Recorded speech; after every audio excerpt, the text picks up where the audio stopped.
Well, many experts have been highlighting the roles the EU and the US have played in Ukraine's unrest.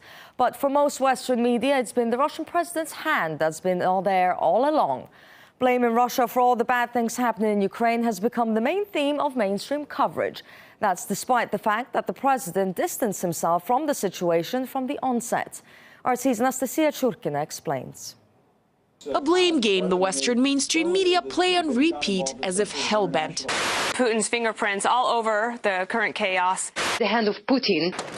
Deadly anti-government clashes in Kiev have turned into yet another reason to obsess over who else? Russia. The coverage of Ukraine fits a larger picture of the American media having Cold War attitudes about Russia. He doesn't represent anything except a thuggish authoritarian state. This a drumbeat they have marched to for decades. Putin's to blame for everything in the American media, from the threat of terrorism in the world to global warming, and now for Ukraine. The media are determined to criticize one man as if possessed. The United States is looking to propagandize the population as much as possible in making Russia and specifically Putin into the enemy. Never mind the fact that Putin is essentially on the outside looking in, especially considering the fact that they have tremendous financial investment on the line in Ukraine. Actual facts have left the building. Context and in-depth analysis are brushed aside. It appears that Putin is stifling Ukraine.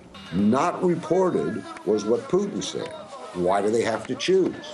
Why can't we, Russia, help Ukraine in its time of economic need and Europe help?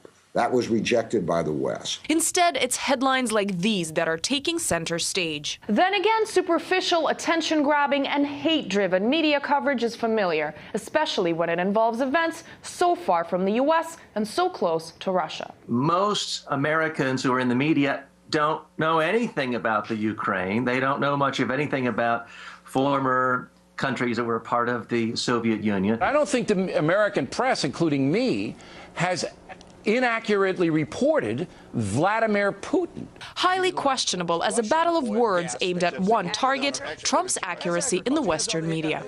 Anastasia Churkina, RT, New York.